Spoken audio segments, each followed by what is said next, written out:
ఉమ్మడి ఆంధ్రప్రదేశ్ మాజీ ముఖ్యమంత్రి, తమిళనాడు మాజీ గవర్నర్, ప్రజాసేవలో ఆదర్శప్రాయ నేతగా నిలిచిన స్వర్గీయ శ్రీ కోణిజేటి రోషయ్య గారి వర్ధంతి సందర్భంగా వినుకొండ వైఎస్ఆర్ కాంగ్రెస్ పార్టీ కార్యాలయంలో ఘనంగా నివాళులర్పణ కార్యక్రమం జరిగింది. ఈ కార్యక్రమంలో YSR Congress party PAC member, Vinukonda మాజీ శాసనసభ్యులు శ్రీ బొల్ల బ్రహ్మనాయుడు గారి సారథ్యంలో పార్టీ నాయకులు రోషయ్య గారి చిత్రపటానికి పూలమాలలు అర్పించి ఆయన ప్రజాసేవ పరమార్థాన్ని స్మరించుకున్నారు. ఈ కార్యక్రమంలో వైఎస్ఆర్ కాంగ్రెస్ పార్టీ నాయకులు, కార్యకర్తలు, స్థానిక ప్రజలు పెద్ద సంఖ్యలో పాల్గొని రోషయ్య గారికి నివాళులర్పించారు. కోణిజేటి రోషయ్య గారికి దక్కుతుంది. అదేవిధంగా తమిళనాడు, కర్ణాటక గవర్నర్లుగా, ఉమ్మడి ఆంధ్రప్రదేశ్ ముఖ్యమంత్రిగా కూడా పరిపాలన చేసిన దీశాలి. ఎటువంటి విమర్శలకి తావు లేకుండా రాజకీయ చాణక్యుడు అనే పేరు తెచ్చుకున్న గొప్ప వ్యక్తి. అలాంటి గొప్ప వ్యక్తిని మనం ఈరోజు ఆదర్శంగా ఇక్కడ చేసుకోవడం చాలా గొప్ప విషయము. అదేవిధంగా ఆయన చేసిన సేవలకి ఆయన్ని మన భావితరాలు కూడా గుర్తించాలని వినుకొండ నియోజకవర్గంలో కూడా, వినుకొండ పట్టణంలో మన శాసనసభ్యులు మాజీ బ్రహ్మనాయుడు గారు కూడా ఆయన విగ్రహాన్ని నర్సాపేట రోడ్లో ఏర్పాటు చేసి మనందరికి కూడా మంచి ఆయన స్మరించుకోవడానికి మంచి ఆయన ఆ రోజున ఏర్పాటు చేయడం చాలా గొప్ప విషయాన్ని తెలియజేసుకుంటూ ఈ అవకాశం ఇచ్చిన అందరికి కూడా ధన్యవాదాలు తెలియజేసుకుంటాం. వైఎస్ఆర్ కాంగ్రెస్ పార్టీ కార్యాలయంలో బ్రహ్మనాయుడు గారి పిలుపు మేరకు మన దివంగత నేత, అందరికీ ఆదర్శప్రాయుడైన కొణిజేటి రోషయ్య గారి వర్ధంతి కార్యక్రమాన్ని ఘనంగా నిర్వహించడం జరిగింది. ఈ సందర్భంగా మనం రోషయ్య గారి జీవితాన్ని ఒకసారి గుర్తు తెచ్చుకోవాలి. అత్యంత వివాదరహితుడు, అందరికీ కావాల్సిన మనిషిగా రాజకీయాల్లో ఆయన సుదీర్ఘంగా ప్రయాణం చేసిన, ఒక విమర్శ చేసినా, ప్రతి విమర్శ చేసినా చాలా హుందాతనంగా ఒక పెద్ద ఆయనలాగా రాజకీయాలకి, ఆంధ్ర రాజకీయాలకి ఒక పెద్ద ఆయనలాగా ఆయన జీవితం గడిచిందని చెప్పేసి తెలియజేస్తున్నాం. అదే కాకుండా ఆయన శాసనసభ్యుడిగా చేసిన, మంత్రిగా చేసిన, ముఖ్యమంత్రిగా చేసిన, గవర్నర్గా చేసిన నిగర్వి ఎక్కడా కూడా ఏ రోజు కూడా ఒక పదవికి ఆయన అందమయ్యాడు తప్పితే ఆ పదవి ఉందని చెప్పేసి ఒక తల బిరుసుగా ఏ రోజు ఆయన ప్రవర్తించలేదు. ఇంకా ముఖ్యంగా ఈరోజు మీ అందరికీ కూడా తెలియజేయాల్సింది ఏంటంటే, ఆయన మనందరికీ ఆరాధ్యుడైన రాజశేఖర రెడ్డి గారికి అత్యంత సన్నిహితుడు, ఆయనకి చాలా దగ్గరగా ఉన్న మనిషి. ఇంకా కొంతమంది పొరపాటుగా చెప్తూ ఉంటారు జగన్మోహన్ రెడ్డి గారు ఆయన్ని సీఎంగా ఏదో నిలిచబోయారని. కానీ జగన్మోహన్ రెడ్డి గారే ఆయన్ని ఆ రోజు కాంగ్రెస్ రాజకీయాల్లో శాసనపక్ష నేతగా ఎన్నుకున్న మనిషి, ప్రపోజ్ చేసిన మనిషి ఈరోజు మన జగన్మోహన్ రెడ్డి గారు. ఎందుకంటే చాలామంది చిలవలు పలవలు చేస్తూ ఆయన్ని పెద్ద ఆయన్ని మనకి మనసులకు దూరం చేసే కార్యక్రమం చేస్తూ ఉంటారు. కాబట్టి ఈ సందర్భంగా నిజాలు తెలియాలని చెప్పేసి మీ అందరికీ కూడా తెలియజేయడం జరిగింది. ఈ కార్యక్రమానికి ఇచ్చేసిన పెద్దలందరికీ కూడా ధన్యవాదాలు తెలియజేస్తూ మరొకసారి ఆ దివంగత నేతకి ఘనంగా నివాళులు ఏర్పాటు చేసిన మన బ్రహ్మనాయుడు గారికి అభినందనలు తెలియజేస్తున్నాను. వైఎస్ఆర్ కాంగ్రెస్ పార్టీ కార్యాలయంలో మహనీయుడు స్వర్గీయ కొణిజేటి రోషయ్య గారి యొక్క 4వ వర్ధంతి కార్యక్రమాన్ని ఇక్కడ మనం జరుపుకుంటా ఉన్నాం. ఆయన మనందరికీ కూడా సుపరిచితుడు. నరసరావుపేట నియోజకవర్గానికి పార్లమెంట్ సభ్యులుగా పనిచేశారు. అట్లానే మంత్రివర్యులుగా, ఆర్థిక మంత్రివర్యులుగా, ముఖ్యమంత్రిగా, గవర్నర్గా అనేక పదవులు ఆయన అలంకరించారు. అట్లానే ఎమ్మెల్సీగా కూడా చేసి ఉన్నారు. ముఖ్యంగా రోషయ్య గారి నుంచి మనం నేర్చుకోవాల్సింది, ఒక కమిట్మెంట్ కనుక ఉంటే ఒక సాధారణ కార్యకర్త కూడా ఒక ఉన్నత స్థానానికి వెళతాడు అనటానికి రోషయ్య గారి యొక్క జీవితం ఒక ఉదాహరణ. ఆయన ఒక సామాన్య కాంగ్రెస్ కార్యకర్తగా జీవితాన్ని ప్రయాణించి అత్యున్నత శిఖరాలకు వెళ్ళాడు. ఆర్థిక మంత్రిగా, అట్లానే ముఖ్యమంత్రిగా, గవర్నర్గా సేవలు అందించారు.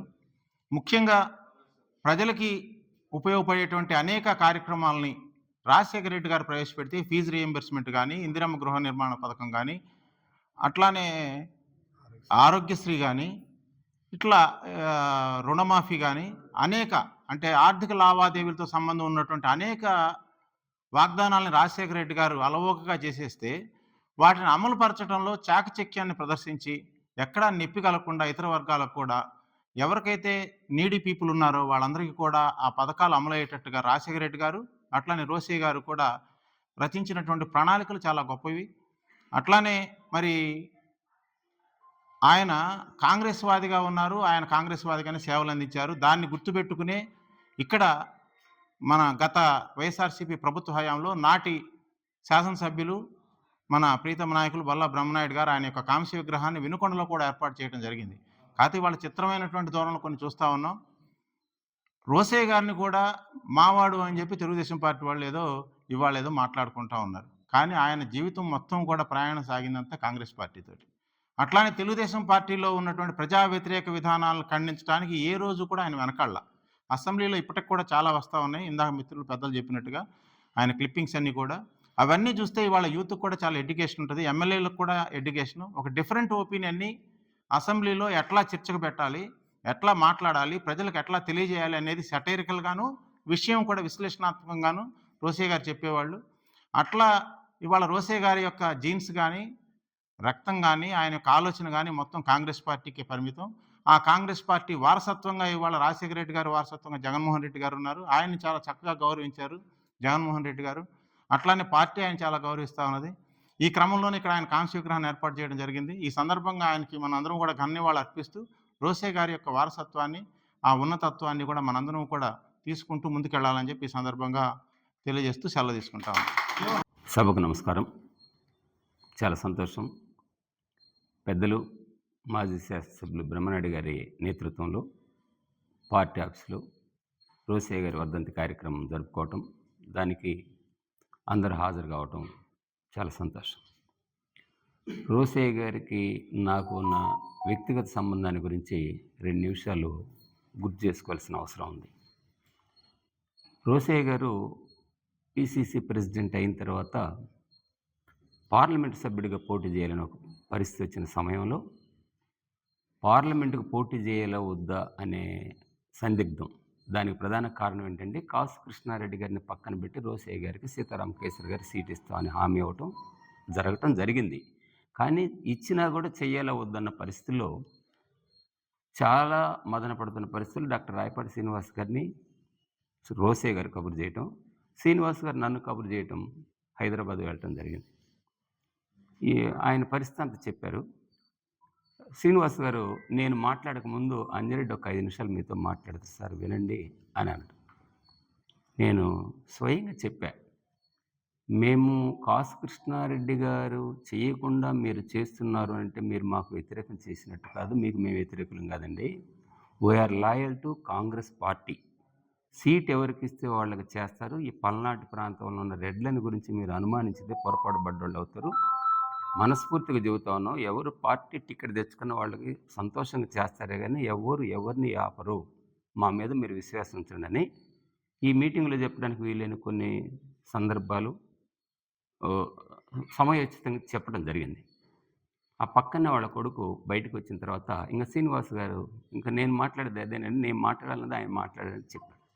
వాళ్ళ కొడుకు వచ్చేసి ఆయన ఒక పెద్ద ఏజెంట్, ఇండియా లెవెల్లో ఫ్రిడ్జ్లో ఎట్టుకో. మా నాన్నగారు 50% ఉన్న సమయంలో మీరు కన్విన్స్ చేయటం ద్వారా 51-49 అయ్యి ఆయన ముఖకళలో చేయాలని నిర్ణయానికి వచ్చారు. ఎందుకంటే తర్వాత ఏమైనా జరగనేదని చెప్పారు. ఇది యథార్థం. తర్వాత దాంట్లో పర్యవసానంగా వినుకొండ నియోజకవర్గంలో మీటింగ్ పెట్టాల్సిన అవసరం వచ్చింది. హెడ్ క్వార్టర్స్లో మీటింగ్ పెట్టడానికి ఆనాడు ఇన్ఛార్జిగా ఉన్న మక్కన మల్లికార్జున కృష్ణారెడ్డి గారిని చూసి భయపడి కానీ అతని దృష్టిలో పెట్టుకుని కానీ మొత్తం మీద పెట్టలేకపోయాడు. ఇది యథార్థం. నేను చొరవ తీసుకొని నాకు మంచి స్నేహితుడు ఉండేవాడు కంది శ్రీనివాసరెడ్డిని, వాళ్ళ ఇంట్లో ఉదయం టిఫిన్ ఏర్పాటు చేసి సాయంత్రం న్యూజిలాండ్లో మీటింగ్ పెడితే ఆ మీటింగ్లో పాల్గొన్న వాళ్ళు కూడా ఇక్కడ ఉన్నారు.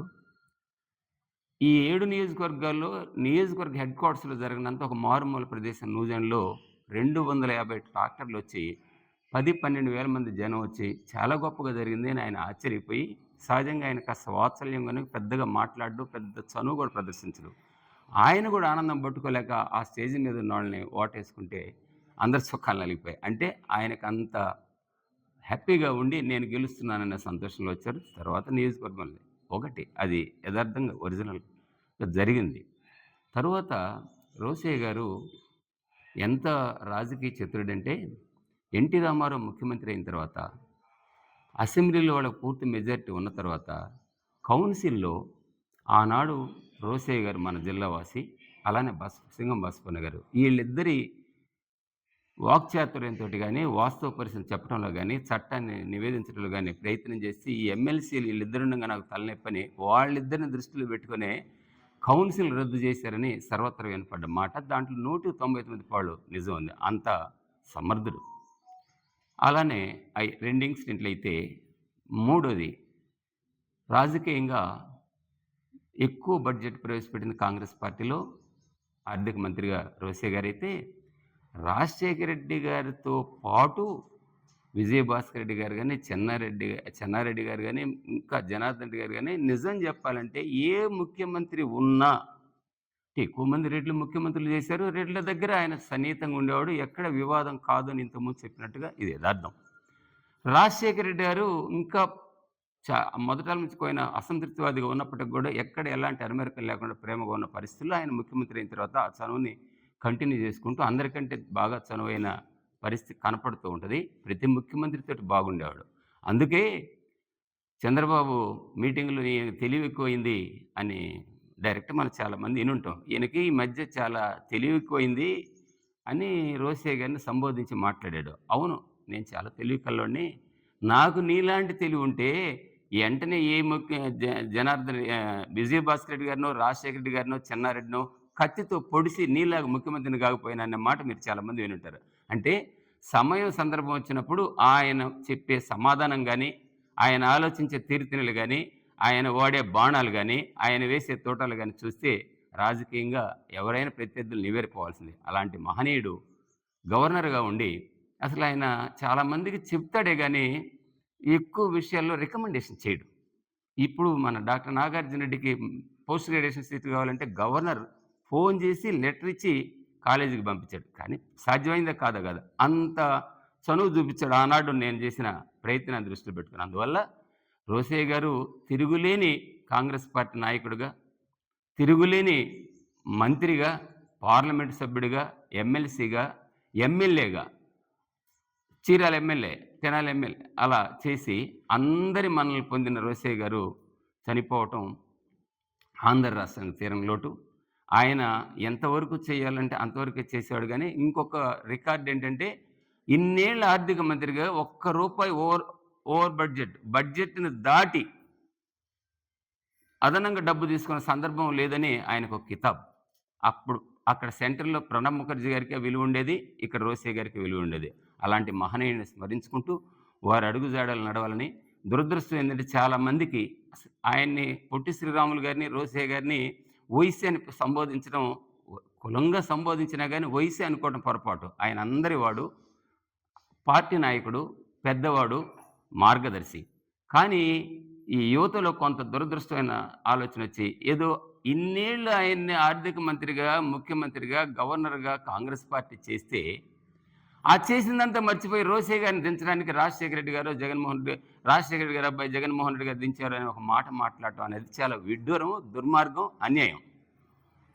ఆయన జీవితంలో ఏనాడు కాంగ్రెస్ పార్టీని కానీ, ప్రత్యేకంగా రాజశేఖర రెడ్డి గారిని కానీ, వారి కుటుంబాన్ని కానీ ఎనలేని గౌరవం ఇచ్చిన వ్యక్తి. ఆయన లేని ఈయన లేడు, ఈయన లేని ఆయన లేడు అన్నట్టు అన్న అని సంబోధించుకున్న ఆయన్ని ఈ విధానంలో తప్పు పట్టడం అనేది వారి దురదృష్టం. అలాంటి ఆలోచనకి స్వస్తి చెప్పాల్సిన అవసరం హృదయపూర్తి కోరుకుంటాం. అలాంటి మహనీయుని స్మరించుకుంటూ ఇంత సమయం ఇచ్చి ఇంత ఘనంగా కార్యక్రమం చేసిన బ్రహ్మనాయుడు గారిని కూడా అభినందిస్తూ, పెద్దలు జగన్మోహన్ రెడ్డి గారు చాలా గౌరవం ఇచ్చాడు. అలానే ఆయన పట్ల మన నియోజకవర్గానికి ఉండే కాంసవర్గాన్ని కూడా వేయడం జరిగింది. ఇవన్నీ దృష్టిలో పెట్టుకుని భవిష్యత్తులో కూడా వారి అడుగుజాడలు మనందరం నడిచి కలిసిమెలిసి ముందుకు వెళ్ళి వైఎస్ఆర్ పార్టీని బలోపేతం చేసి బ్రహ్మనాయుడు గారి నాయకత్వాన్ని బలపరిచి ఖచ్చితంగా మరలా ముఖ్యమంత్రిగా జగన్మోహన్ రెడ్డి గారిని రావాలని కోరుకుంటూ సెలవు తీసుకుంటారు.